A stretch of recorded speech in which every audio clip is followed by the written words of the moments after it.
pour Donald Trump, il a enfin compris que la question palestinienne forme le centre de gravité du Moyen-Orient. Oui.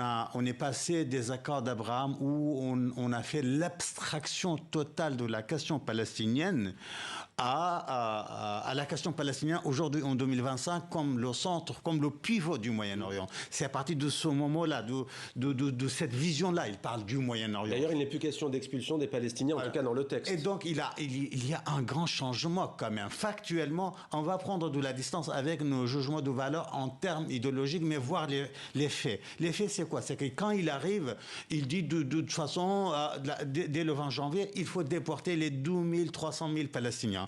Il faut faire de Gaza la Riviera du Moyen-Orient. Il faut, et vous vous souvenez, la séquence où il a reçu le roi de Jordanie, le pauvre, il tremblait devant Donald Trump. Et là, aujourd'hui, on a une transformation sous la pression de qui? Des pays arabes, bien évidemment. Justement, c'est intéressant ce que vous dites. Pression des pays arabes, on va voir si elle s'exerce aussi sur le Hamas, cette pression. Mais d'abord, je vous propose d'écouter, en parlant de pression du Hamas, Donald Trump et Benjamin Netanyahou. Si le Hamas rejette votre plan, Monsieur le Président, ou s'ils disent l'accepter mais font ensuite tout pour le bloquer, Israël va finir le travail elle-même. Cela peut se faire facilement ou pas, mais ce sera fait. Nous avons presque tout le monde. Il ne nous manque qu'un seul signataire, et ce signataire expirera en enfer s'il ne signe pas. J'espère qu'ils signeront pour leur propre bien et qu'ils créeront quelque chose de vraiment formidable. Énorme pression sur le Hamas, y compris des pays arabes? Oui, absolument.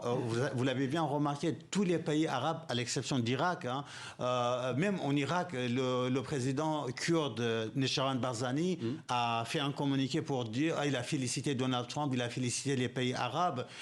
Et donc, tous les pays arabes, ou presque, sont d'accord par rapport à ce plan de paix, entre guillemets.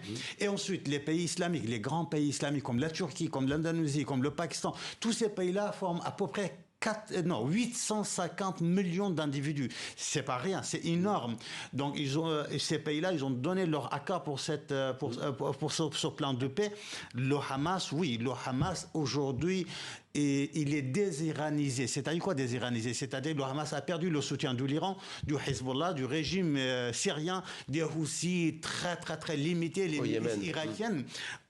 Ce Hamas qui a pris de la distance par les faits avec l'Iran, il s'est arabisé. Or, tous les pays arabes là aujourd'hui mettent la pression là à cette heure-là pendant qu'on est en train de discuter. Pour qu'il y ait un cessez-le-feu en tout cas. Pour que le Hamas accepte. Mais en même temps, il faut le dire clairement et factuellement, le Hamas n'a jamais été aussi isolé, n'a jamais été aussi fragilisé, n'a jamais été aussi seul, même au sein de la question palestinienne, au sein de la population palestinienne.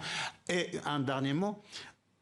Hélas, pour la question palestinienne, hélas pour les Gazaouis, le Hamas n'est pas le seul qui détient des otages. Vous avez en même temps le djihad islamique qui détient des otages. On imagine les tractations et en ce moment pour libérer. Le Front populaire, vous avez d'autres groupuscules. Le Hamas doit non seulement se convaincre, mais aussi convaincre les autres groupes palestiniens.